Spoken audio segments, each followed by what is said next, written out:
오늘 함께 보실 말씀은 사사기 1장 1절로 11절까지 나갔는데 오늘 10절까지 읽겠습니다. 사사기 1장 1절로 10절까지입니다. 네, 우리 다 찾으신 줄 알고 교독하겠습니다. 여호수아가 죽은 후에 이스라엘 자손이 여호와께 여쭈어 이르되 우리 가운데 누가 먼저 올라가서 가나안 족속과 싸우리이까?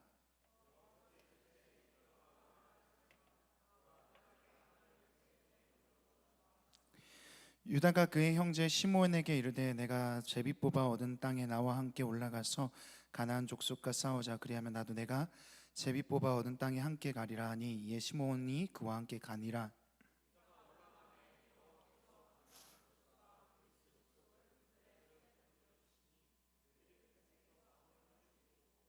또 베색에서 아도니 베색을 만나 그와 싸워서 가나안 족속과 브리스 족속을 죽이니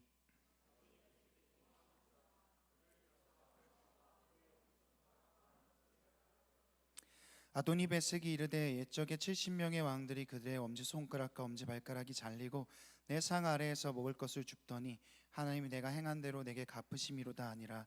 무리가 그를 끌고 예루살렘에 이르렀더니 그가 거기서 죽었더라.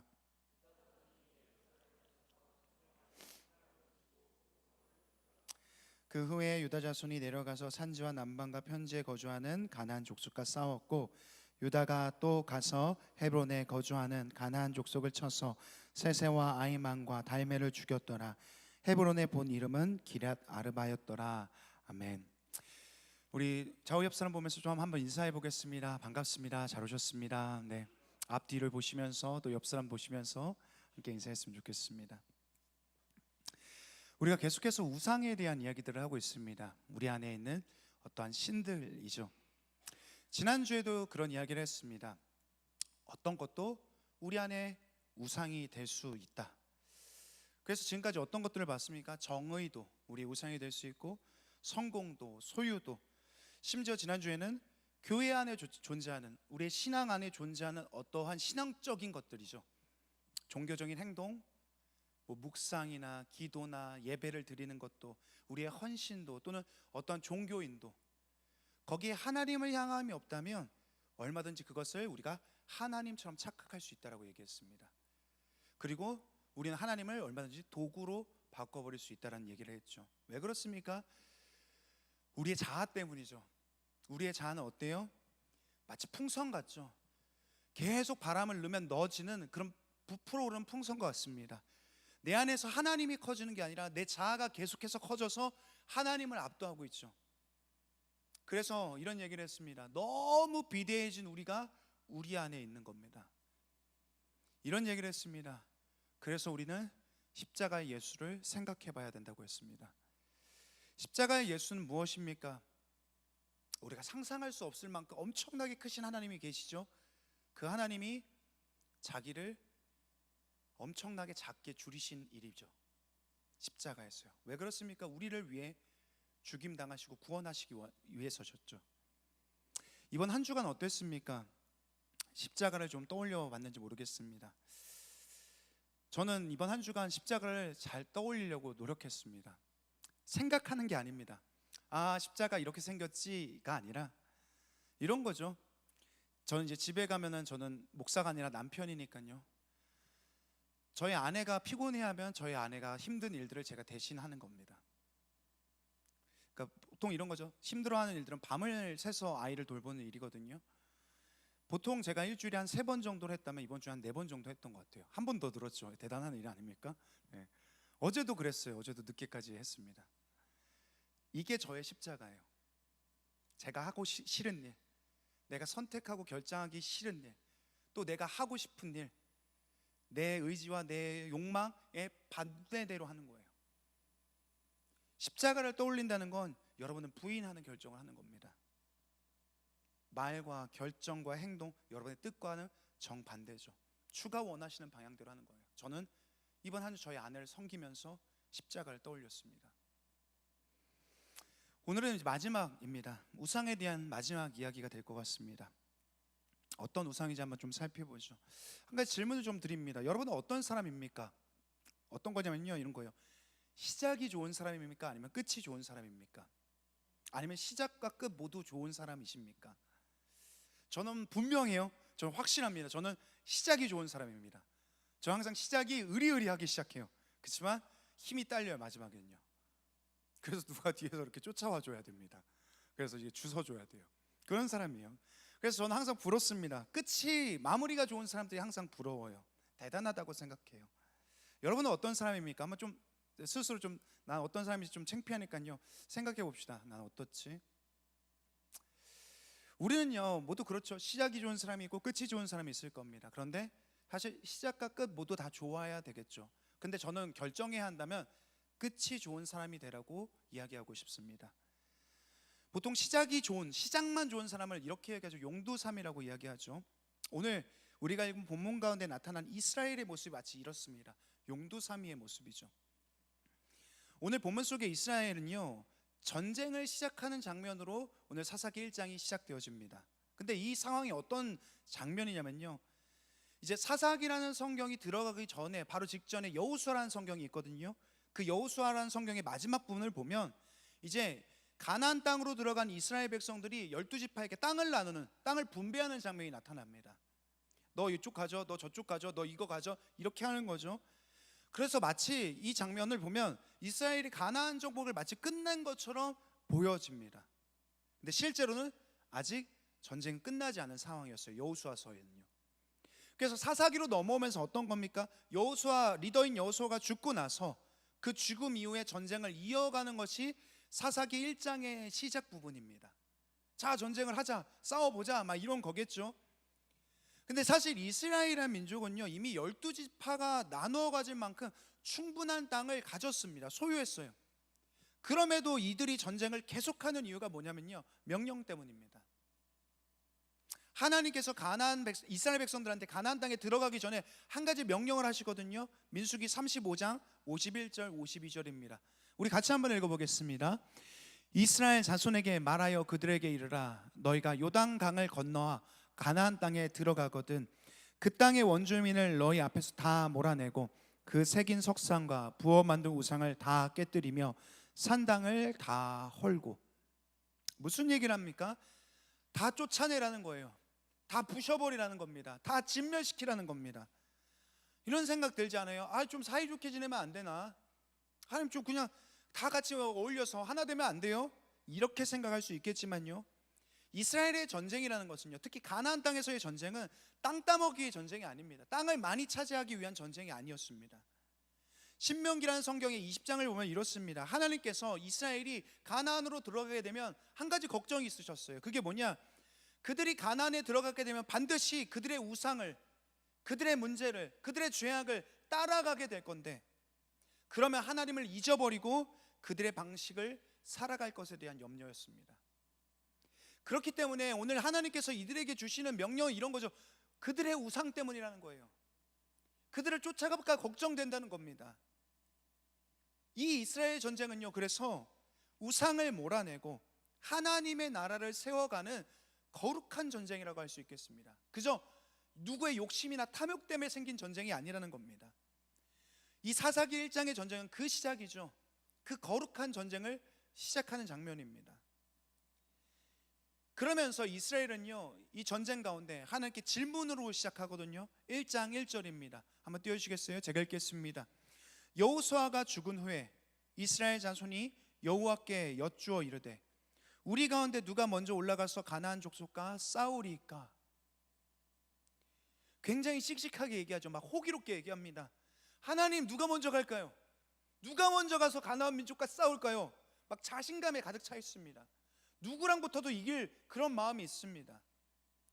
오늘 이 모습은요, 하나님의 군대가, 그들의 빛의 군대가 어떠한 모습인지 보여줍니다. 호기롭죠. 담대하죠. 그런 그들에게 하나님께서 말씀하십니다. 2절입니다. 여호와께서 이르시되 유다가 올라갈지니라. 보라, 내가 이 땅을 그의 손에 넘겨주었노라.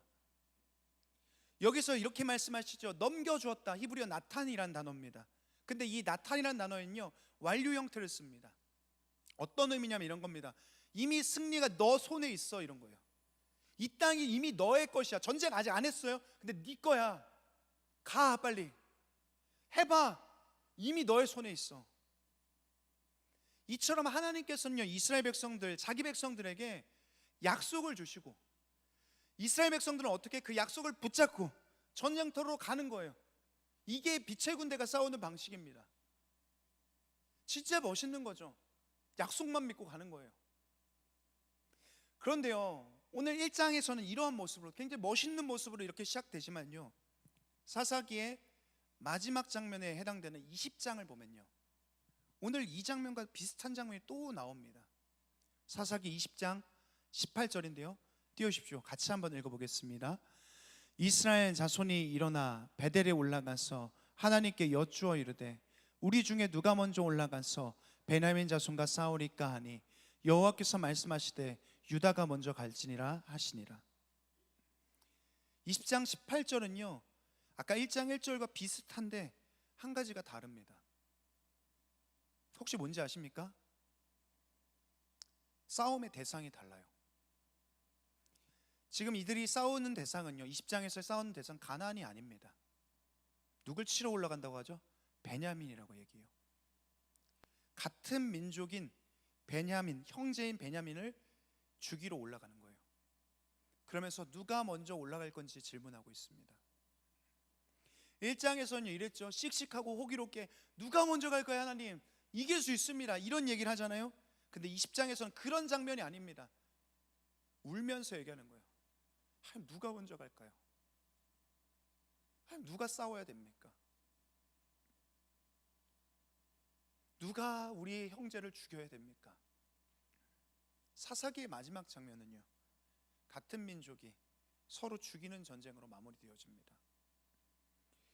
왜 이렇게 이스라엘의 처음과 끝이 이렇게 달라졌을까요? 왜 그들의 거룩한 전쟁이 형제를 죽고 죽이는 전쟁으로 바뀌었을까요? 결론부터 이야기하면 이스라엘이 전쟁을 멈췄기 때문입니다. 오늘 1장 우리가 전체를 읽지 않았거든요. 1장 말씀을 보면요, 1장 1절부터 10절까지 전쟁을 하는 장면이 나옵니다. 근데 1장 전체를 보면요, 가나안에 대해서 이런 얘기를 합니다. 쫓아내지 못하였다라는 표현이 9번이나 등장해요. 엄청나게 많은 반복입니다. 한 장에서 2번 이상 반복되면 아주 특이한 겁니다. 근데 9번 반복돼요. 쫓아내지 못하였더라, 쫓아내지 못하였더라, 쫓아내지 못하였더라. 그리고 28절의 마지막에는요, 다 쫓아내지 아니하였더라 이렇게 되어 있습니다. 못했다, 안 했다, 이렇게 설명해요. 쫓아내지 못했다, 쫓아내지 않았다. 근데 번역상의 차이이지 똑같은 히브리어 문장입니다. 쫓아내지 못했다, 안 했다는요. 의미적으로 볼 때는요, 되게 차이가 크잖아요. 쫓아내지 못한 것과 쫓아내지 않은 건 차이가 큽니다. 전혀 다른 이야기죠. 쫓아내지 못한 건 뭡니까? 능력이 없어서죠. 온갖 노력과 수단을 다 동원했는데 안 되는 거예요. 죽었다 깨어나도 안 돼요. 못한 거죠. 근데 안 한 건 뭡니까? 의지의 문제입니다. 실력이 있고 능력이 있지만 그렇게 하고 싶지 않은 거예요. 처음부터 그 마음이 없는 거죠. 오늘 전쟁을 멈춘 이스라엘입니다. 가나안을 쫓아내지 않았습니다. 쫓아내지 않은 걸까요? 못한 걸까요? 우리가 계속해서 살펴보겠습니다. 이스라엘이 전쟁을 멈춘 첫 번째 이유를요, 1장 19절에서 설명하고 있습니다. 같이 한번 읽어보도록 하겠습니다.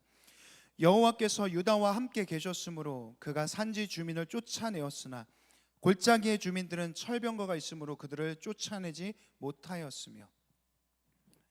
유다족 속의 이야기죠. 그들이 전쟁을 계속 해나갑니다. 그런데 그들과 함께 하나님께서 계셨으므로 어떻게 얘기해요? 산지 주민을 쫓아냈다 이렇게 얘기를 합니다. 그런데 골짜기의 주민들은 철병거가 있어서 그들을 쫓아내지 못했다 이런 얘기를 추가로 덧붙입니다.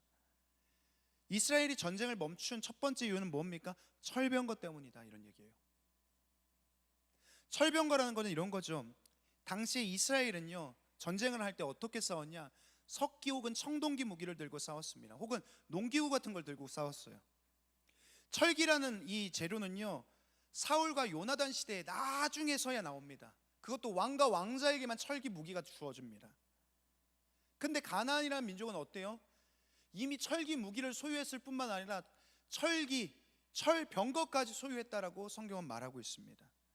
그러니까 이스라엘이요 소총 들고 막 수류탄 들고 싸우는데 오늘 눈앞에 탱크가 나타난 겁니다. 그런데 성경은요 이렇게 말합니다. 산지 주민과 싸울 때는 하나님이 함께 하셨는데, 그렇죠? 분명히 그렇게 얘기하죠.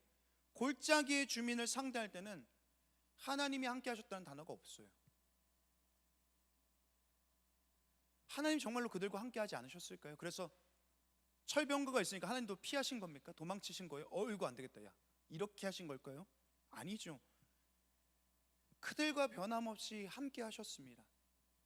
산지의 주민들과 싸울 때도 골짜기의 주민들과 함께 할 때도요. 그런데 왜 못 쫓아냈냐는 거예요. 우리가 지난주에 이스라엘의 전쟁에 대해서 이야기했었거든요. 그런 이야기했죠. 이렇게 블레셋과 이스라엘이 막 싸우는 장면에서 언약궤 막 들고 들어왔잖아요. 그때 전쟁에 대한 이야기를 할 때 이 전쟁은 어떤 전쟁이라고 설명을 했습니다. 그게 신명기 1장 30절에 나타나 있는데요. 제가 읽어드릴게요. 너희보다 먼저 가시는 너희의 하나님 여호와께서 애굽에서 너희를 위하여 너희 목전에서 모든 일을 행하신 것 같이 이제도 너희를 위하여 싸우실 것이며. 이스라엘의 전쟁이라는 건요 그들의 힘과 능력으로 싸우는 전쟁이 아니라 뭐라고 얘기합니까? 앞서 가시는 하나님이 그들 대신해서 싸우는 전쟁이라고 얘기했습니다. 그래서 이렇게 표현했죠. 이스라엘, 블레셋, 그리고 그 사이에 누가요? 하나님, 이렇게 서 있다고 했죠. 하나님이 블레셋과 싸우는 겁니다. 그럼 이스라엘은 뭐예요? 하나님만 보면 된다고 했어요. 파님이란 단어를 썼죠. 직접 대면하시는 건 하나님과 블레셋입니다. 이스라엘은 하나님의 얼굴만 바라보면 됩니다. 그러니까 이들의 전쟁에는요 무기의 문제가 아닙니다. 전략의 문제가 아니에요. 누구를 의지하냐, 누구의 명령을 따르냐의 문제입니다. 그런데 갑자기 뭐가 나타나요? 철병거가 나타난 겁니다. 엄청나게 큰 현실의 벽과 같은 거죠. 눈앞에 탱크 같은 게 나타난 겁니다. 경험해 본 적 있습니까? 우리가 직장 생활 속에서, 학교에서, 관계 가운데, 우리 가정의 문제 속에서, 우리 재정적 문제 속에서 탱크가 나타난 거죠. 코끼리 같은 게 나타난 겁니다. 우리 삶에 너무 큰 일을 만나면요 어때요? 우리의 믿음이 완전 쪼그라들죠. 우리 스스로 메뚜기 같다라고 생각합니다. 가까운 사람의 죽음이나 질병들을 경험하게 되면요 하나님의 말보다, 하나님의 음성보다 의사의 말이 더 확실하게 들어오죠. 오늘 이들은요 여전히 하나님이 그들과 함께 하심에도 불구하고 눈앞에 보이는 철병거 때문에 해보지도 않은 전쟁을 멈춰버린 겁니다. 근데 오늘 말씀을 잘 살펴보면요 어떻게 설명하냐, 철병거긴 철병거인데 골짜기의 철병거라고 설명해요. 무슨 말이냐면요, 이건요 보통 철병거는 평지에서 달리는 무기입니다. 직선 도로에서 달려야 돼요. 그런데 골짜기는 평지가 아니죠. 산지입니다. 구불구불한 길입니다. 그런 곳에서는 철병거가 제대로 활용될 수가 없는 거예요. 쓸모없는 무기인 겁니다. 바퀴가 빠져버릴 거예요. 한마디로 이 철병거, 골짜기의 철병거는 두려워하지 않아도 되는 대상인데 두려워하는 어떠한 것을 설명하고 표현하는 겁니다. 때로는 우리도 그렇죠. 아직 아무것도 시작 안 했어요. 근데 시작부터 두려워합니다. 두려워하지 않아도 될 대상임에도 불구하고 두려워합니다. 미리 최악의 상황까지 그려봅니다. 그런데 두려움은 뭡니까? 하나님의 방법이 아니라는 거예요. 하나님이 우리에게 주시는 생각이 아니라는 겁니다. 그런데 이미 우리의 생각 가운데 두려움이 우리를 대신하고 있죠. 하나님은 어디 계셔요? 안 계신 것 같아요. 우리가 2주 전에 그런 얘기를 했습니다. 우리가 신앙인으로 살아간다는 건 우리와 관계 맺고 있는 그 모든 것과 모든 사람, 모든 것과의 위치를 바르게 설정하는 것이다, 이렇게 설명했습니다. 그래서 무슨 얘기를 했죠? 하나님 우리의 머리에 있어야 됩니다. 사람 우리의 정면에 있어야 됩니다. 우리의 눈높이에 동등하게 있어야 되죠. 그리고 어떤 가치들, 돈이나 성공이나 성취나 무엇이든 내 발밑에 있어야 된다. 하나님, 사람, 가치, 이게 성경이 말하는 질서입니다. 신앙은요 바른 질서를 회복하는 겁니다. 근데 두려움은 어떻게 해요? 이 질서를 붕괴시켜 버립니다. 어떻게 해요? 내 발밑에 있는 게 내 머리로 올라가게 만들어요. 필립 얀시라는 기독교 작가는 이런 얘기합니다. 우리가 오늘 하나님을 두려워하지 않는다면 다른 모든 것을 두려워하게 될 겁니다. 우리가 가장 먼저 하나님이 내 머리에 있지 않으면요, 두려워하지 않으면요, 우리의 모든 것은요 다 두려움의 대상이 될 거라고 얘기해요. 근데 반대로요, 하나님이 내 머리에 위에 계시면, 우리가 하나님을 두려워하면 우리 앞에 모든 것은 어떻게 돼요? 정복의 대상이 돼요. 다스림의 대상으로 변하게 됩니다. 오늘 이스라엘이 1장 1절 가운데 호기롭고 씩씩했던 것처럼요, 하나님이 그들의 머리 가운데 계셨을 때 그들은 두려움이 없었습니다. 그런데 만일 하나님이 아닌 다른 것이 여러분의 머리 위로 올라가면 그것이 여러분을 다스릴 겁니다. 두려워하지 않을 대상을 두려워하게 될 거고요, 내 앞에 모든 것들이 두려움의 대상이 될 겁니다. 여러분에게 철병은 뭘까요? 여러분이 오늘 느끼고 있고 경험하고 있는 여러분의 어떤 두려움이 있습니까? 하나님보다 더 커 보이는 현실은 무엇입니까? 하나님을 생각하고 기억하기보다 한숨 짓게 되는 문제들은 무엇입니까? 우리를 다스리는 건 철병거가 아니어야 돼요. 어떤 미래도, 오늘의 현실도, 돈도, 건강도, 사람도, 관계도, 성경은 그것이 우리의 두려움의 대상이 되면 안 된다고 얘기해요. 오히려 정복의 대상이 돼야 된다고 말합니다. 그 같은 현실 속에서 바른 질서를 세워갈 때 하나님께서는 이 바른 질서 속에서 우리와 하나님께서 함께 하심을 믿고 나아가는 것이 이스라엘 전쟁이었고 또 우리의 전쟁이라고 말하고 있습니다. 그런데 오늘 이스라엘은 이 부분을 실패했죠. 그래서 전쟁을 멈춥니다. 두 번째로 전쟁을 멈춘 이유는 무엇입니까? 사사기 1장 28절입니다. 띄워주시겠어요? 같이 한번 읽겠습니다. 이스라엘이 강성한 후에야 가나안 족속에게 노역을 시켰고 다 쫓아내지 아니하였더라. 성경은요, 가나안 땅에 들어간 이스라엘 민족들이 강성해졌다라고 얘기합니다. 힘도 있고 능력도 생겼습니다. 그런데 그럼에도 가나안 민족을 다 쫓아내지 않았다라고 설명합니다. 쫓아내지 않고 어떻게 했다고 얘기합니까? 종으로 삼았다. 이스라엘이 전쟁을 멈춘 두 번째 이유는 무엇이냐? 전쟁을 멈추면 뭐가 있어요? 떡고물이 있어요. 유익이 있습니다. 편안하죠. 더 이상 안 싸워도 돼요. 긴장하지 않아도 됩니다. 그래서 싸우지 않고 종으로 삼는 합리적인 결정을 하죠. 가나안 사람들은 너무나 좋은 노동력이 될 수 있잖아요. 문제가 있습니까? 그러나 하나님께서 명령하신 이 전쟁은요, 누군가 이익을 위한 전쟁이 아니에요. 사람을 편안하게 하기 위한 전쟁이 아닙니다. 오직 이스라엘의 거룩을 위한 것이었어요. 그런데 오늘 이스라엘 백성들이 이 전쟁을 멈춘 건 그들의 방향성이 이 명령을 주셨던 하나님에게서 자기 자신에게로 향했기 때문이죠. 사람을 향한 방향으로 바뀌었기 때문에 이 문제가 생기는 겁니다. 그들의 편의와 그들의 이익과 하나님 중심이 아닌 자기 중심성 때문에 이 전쟁을 멈추기로 스스로 결정한 거죠. 그래서 진멸하라고 멸하신 그 우상들과 그 가나안들과 함께 동거하기를 결정합니다. 같이 살아요. 성경은 때로는 우리의 삶을요 전쟁으로 비유해요. 성도의 삶을요. 이스라엘의 전쟁은요 실제적인 전쟁이었죠. 가나안과의 전투가 있고 피가 튀기는 그런 전쟁, 외부적인 외적인 전쟁이었다면요, 우리의 전쟁은 어떤 것입니까? 대부분 영적인 전쟁이죠. 내면적인 전쟁입니다. 그렇다면 우리는 누구랑 싸워야 됩니까? 누구랑 이 피 튀기는 싸움을 해야 됩니까? 누구랑 이 긴장 관계 가운데 있어야 됩니까? 뭐 신천지일까요? 뭐 이슬람입니까? 맨날 발 쿵쿵거리는 윗집 사람입니까? 주차 문제 때문에 갈등하는 그 사람입니까? 직장에서 나를 괴롭게 하는 그 사람입니까? 아니요. 우리의 전쟁은 대부분 나 때문입니다. 가장 큰 원수가 여기 있습니다. 가장 큰 우상이 여기 있어요. 이스라엘 왜 전쟁을 멈췄습니까? 내 안에 있는 자기 중심성 때문에요.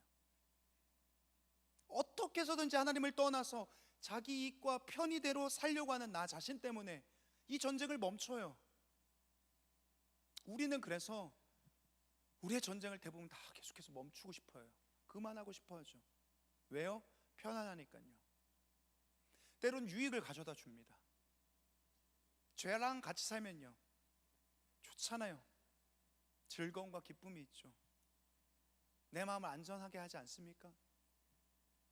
그러나 성경은 우리한테 어떻게 얘기합니까? 우리가 계속해서 전쟁을 해야 된다고 얘기해요.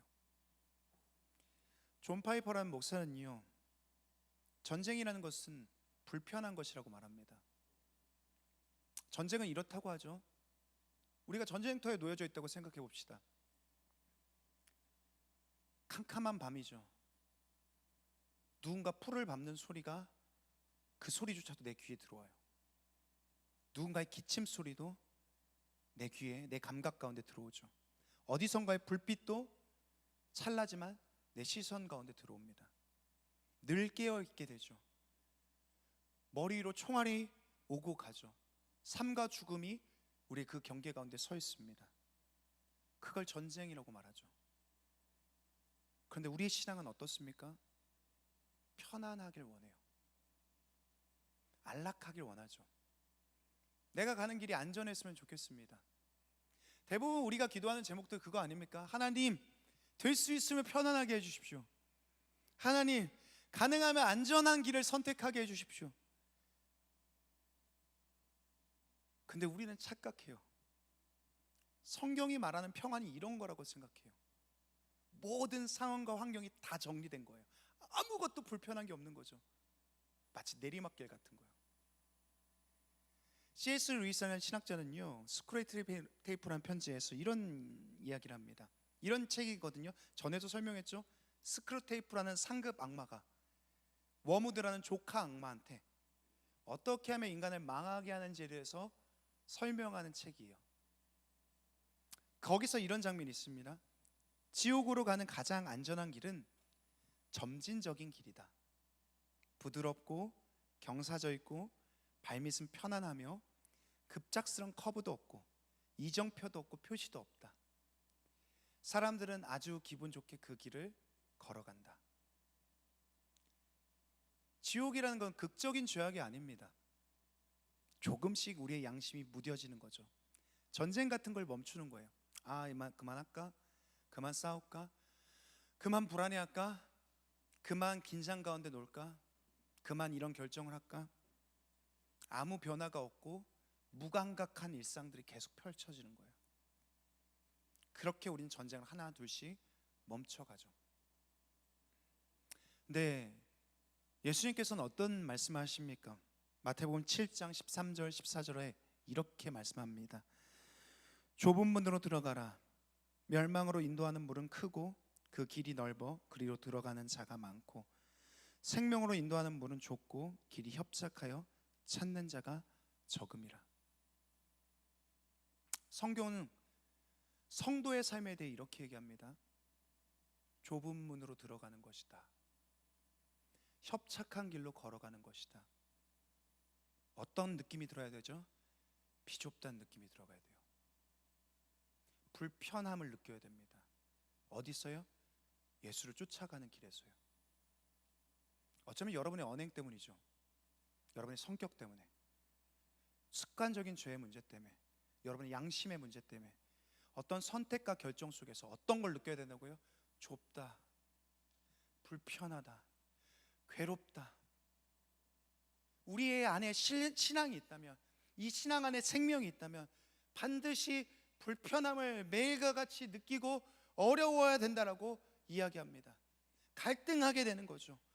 어쩌면 이런 생각 들지도 모르겠어요. 이게 맞아? 이렇게 힘든데 이게 맞아? 이런 생각이 들지도 모르겠어요. 근데 그게 맞다라고 성경은 말합니다. 그런데 내 안에 내쫓지 않은 적들과 점점 타협하면 타협할수록 우리의 신앙은 어떻게 돼요? 편안하다, 안락하다, 안 바뀌고 싶다, 계속 그렇다는 겁니다. 왜 이스라엘 전쟁을 멈췄습니까?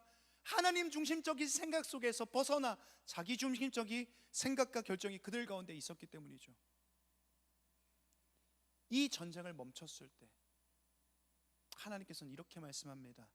2장 3절입니다. 그러므로 내가 또 말하기를 내가 그들을 너희 앞에서 쫓아내지 아니하리니 그들이 너희 옆구리에 가시가 될 것이며 그들의 신들이 너희에게 올무가 되리라 하였노라. 이 전쟁을 멈춘 건 뭐 때문이었다고 했죠? 편안함 때문이었어요. 철병거로부터 안전을 지키기 위해서 전쟁을 멈췄어요. 그렇죠? 그런데 전쟁이 멈춘 후에 어떻게 됩니까? 사사기 전체는요, 괴로움과 고통의 역사가 끊임없이 이스라엘에게 주어집니다. 그들이 쫓지 않은 그들이 그 가나안이 그들의 옷 속에 있는 가시와 같이 될 거라고 성경은 말씀하고 있습니다. 그래서 사사기 전체를 보면 평온이란 단어, 평안이란 단어 딱 5번밖에 안 나옵니다. 대신 이런 말씀이 가득해요. 사사기엔요, 여호와께서 그들의 적의 손에 파셨다. 그들을 미디안 손에 넘겨주셨다. 그들이 억압당했다. 그들이 모압 왕 에글롯을 섬겼다. 이스라엘 자손이 심히 학대당했다. 하나님은 이스라엘을 사랑하십니다. 그러나 오늘 이스라엘이 가짜로 거짓으로 지키고 있는 하나님 없는 안전, 그들이 거짓으로 만든 하나님 없는 평안, 다 우상이에요. 그래서 하나님께서는 그들의 거룩을 위한 전쟁을 계속하길 원하십니다. 그들이 전쟁을 멈췄을 때 가시를 주시죠. 그리고 다시 전쟁을 시작하기를 촉구하십니다. 어쩌면 우리가 우리의 거룩을 위한 전쟁을 멈췄을 때요, 하나님께서는 우리에게 가시 같은 걸 주실지 모르겠습니다. 죽지 않을 정도일 거예요.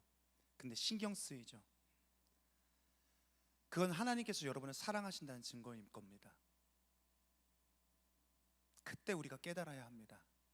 내가 뭔가 멈추고 있지 않은가? 내가 뭔가 시작해야 되지 않은가?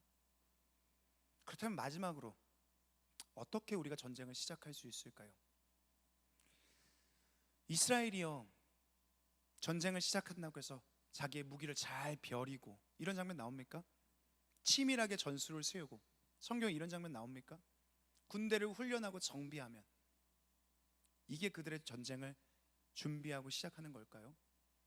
아니요. 이스라엘의 전쟁은 그런 게 아닙니다.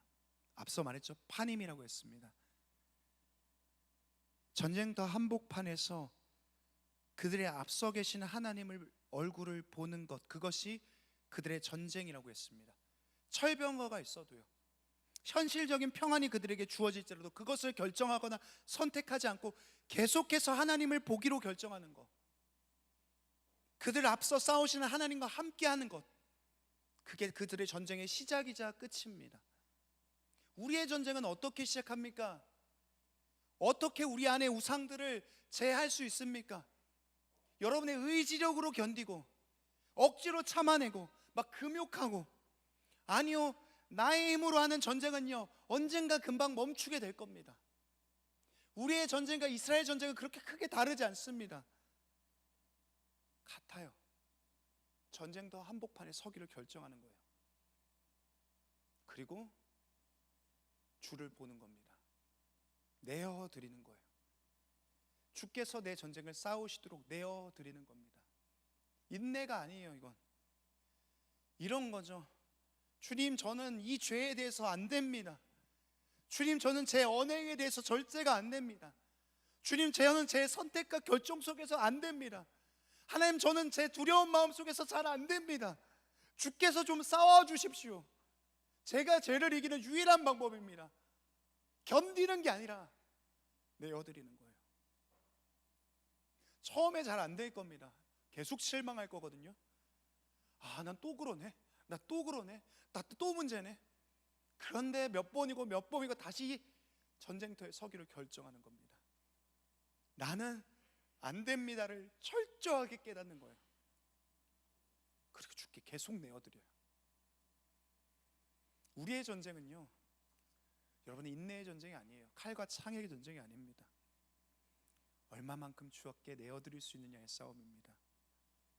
주님 손에 맡겨드려야 돼요. 여러분의 인생을요.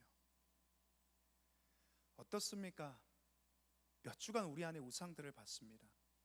얼마나 많은 우상들이 존재합니까? 앞으로 우리의 삶은요, 계속해서 이런 우상들이 계속 바꿔가면서 우리 가운데 들어올 겁니다. 또 새로운 것들이 우리 가운데 우상이 될 거죠. 어떻게 그들을 몰아낼 겁니까? 두려워하며 사실 겁니까? 그래서 전쟁을 멈출 겁니까? 아니면 그들과 타협하면서 살 겁니까? 동거할 겁니까? 그래서 전쟁을 멈추길 결정할 겁니까? 오늘 말씀처럼 여러분이 다시 전쟁터 앞에 서서 언제고 여러분이 주님을 의지한다면, 그리고 주님을 바라보기를 결정한다면, 여러분의 전쟁이 혼자만의 전쟁이 되진 않을 거예요. 조금씩 여러분 안에 있는 우상들이 질서를 찾아가기 시작할 겁니다. 사사기의 시작은 그렇게 시작했습니다. 호기로웠죠. 누가 올라가서 싸울까요? 비처럼 시작했지만 그 끝은 울면서 마무리되어집니다. 여러분은 끝이 무엇이 되길 원합니까? 어떤 마지막으로 여러분의 신앙을 종점을 찍기 원하십니까? 그렇다면 그것을 위해서 무엇을 해야 합니까? 여러분 안에 멈췄던 전쟁들이 있다면, 여러분의 몰아내기를 결정했던 그 모든 시작과 시도들이 멈춰 있었다면 다시 여러분 안에서 시작하기 원합니다. 하나님께 내어드림의 싸움을 다시 결정했으면 좋겠습니다. 우리 함께 찬양하고 기도하겠습니다.